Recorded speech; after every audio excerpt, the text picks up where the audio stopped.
Лидия Жексекова Тұрысбай қызын еске алу.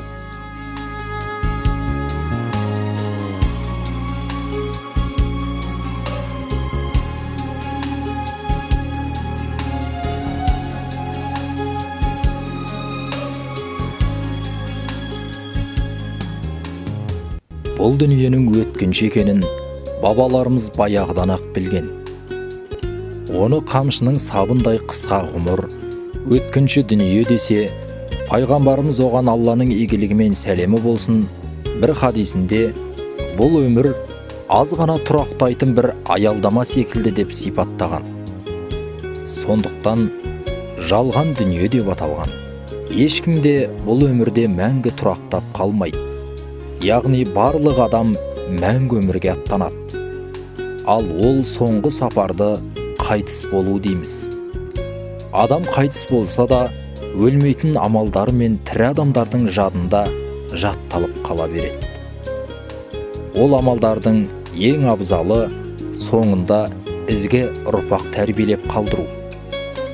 Кеше дүниеден өткен абзал анамыз Жексекова Лидия Тұрысбай қызы да өзі өмірден өтсе де көңілден кетпек емес. Тағылымы мол ұл қыздарының себебімен бүгін сол анамыздың жақсы жақтарын еске алайық.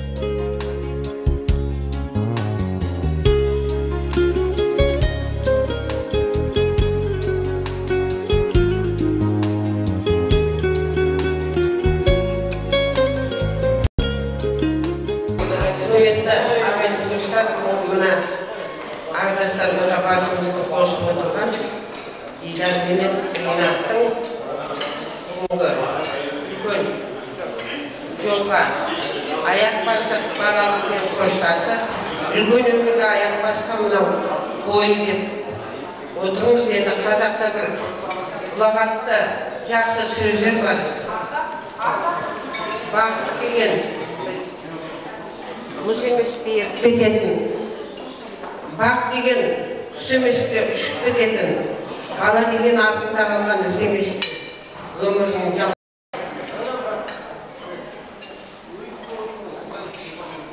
Соны айтқандай, менің бағым да осы өзімнен туылмаған еді.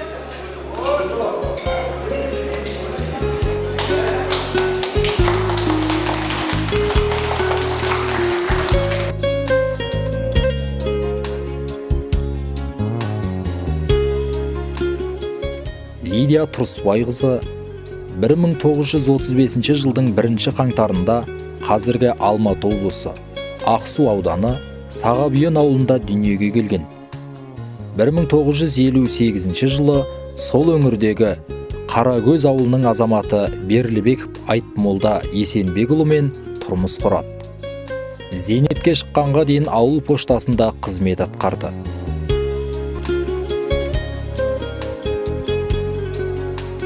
Сол қыруар тірліктің қазанында қайнап жүрсе де, алтын асықтай 3 ұл мен күміс қасықтай 9 қыз тәрбиелеп өсірді. Осы балаларынан Аллаға шүкір, немере шөберелер де сүйді. Енді Аллах тағала сол ұрпақтарына абыройлы ғұмыр сыйласын.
Лидия Жексекова өте көпшіл, қонақжай, аузын ашса жүрегі көрінетін ақ көңіл жан еді. Осы қасиеттерімен балаларының есінде Заманның қиындығына қарамастан 12 баласын бірдей оқытып, тағылымы мол тәрбие беріп, қанаттыға қақтырмай, тұмсықтыға шоқтырмай өсіріп жетілдірді. Ұлдарын ұяға, қыздарын қияға қондырды. Қысқасын айтқанда, аналық борышын ақтап кетті. Адам өміріндегі осы міндеттер атқарылса, борышының өтеліп, мақсаттарына жеткендік емес пе? Жастар бүгінгі 7 жастың шаңырақ көтерген тойының куәсі болып отырмыз. Қазақ атам айтқан қыз өссе, елдің көркі, күл өссе, жердің көркі деп сіздер менен біздерді жалғастырып, мынандай бір дастарханға бас қосып отырған Шыңғыс пенен Әлпияның бүгінгі тойы. Бұл той өмірде бір-ақ рет болады. Құдағилар, бүгін сіздердің үйлеріңізге қазақ айтады түйенің қарны жарылған үлкен той деп есептейді. Сондықтан той жасап балам екеу болып деп отырған Ғабдул мен Күлтай бірінші тойларыңыз күлкі болсын. Қолдарыңызға қонған құштарыңыз бақ боп болсын. Дендері балаларыңыз сау болсын. Иншалла босағалары берік, шаңырақтары биік болсын. Басқан қадамдары құт болсын. Қазақ айтады, таудай талап бергенше бармақтай бақ берсін дейді. Бақтары өрлесін, балаларымыз екі жаққа да жақсы семья болып, жақсылығымен көресін. Сіздерге де, біздерге де мейірімді, қайырымды болсын. Амин. Ал енді біздегі мына 7 түрлі өзені бар, 7 түрлі мінезі бар. Жер жаңағы 7 судан келдік. Біздің өзіміздің руымыз Найман. Менің өзім 12 баланың анасымын. 25 немерем бар. Сол немерелердің ең үлкені осында отыр, үйленген жоқ. Мына кішінен бастап кетті. Енді бәрді үйленетін шығар, тұрмысқа шығатын шығар. Балалардың қызығын көрейік, ертеңгі ұрпағымыз шаңырақтың иесі артымызда. Иә, сол кезден бері талай той жиындарды осы туған туыстары мен ұл қыздарының арасында бірге өткізді. Баласы атпен шапса, анасы үйінде отырып тақымын қысады демекші, жырақта жүрсе де, әрқашан балаларының амандығын қалап, тілекші болатын еді. Өмірінің соңына қарай ауруы себепші болып, Алланың қалауымен өмірден өтті. Алла тағала Лидия Жексекова анамыздың жатқан жерін жайлы, топырағын торқа қылсын. Аққуға өлейді қалықтаған, қайтейін қанатым жоқ қалып барам.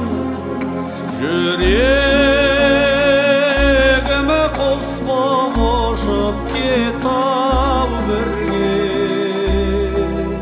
жалатып жалғыз қалай алып қалам ол дарияда өрем.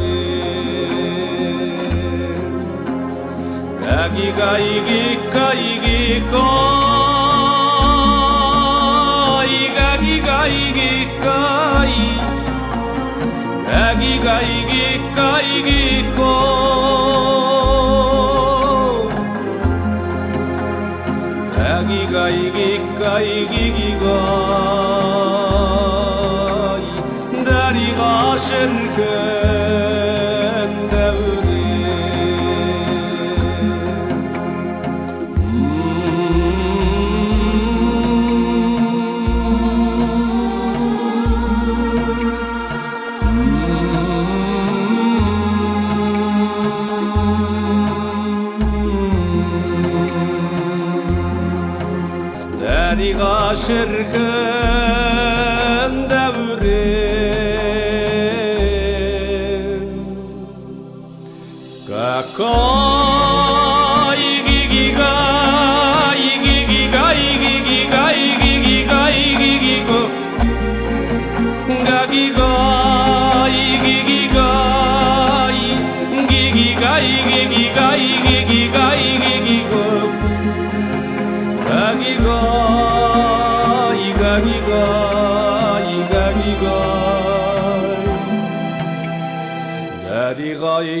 Şirkin, şirkin devrin aynalı baldı gazday konalmağan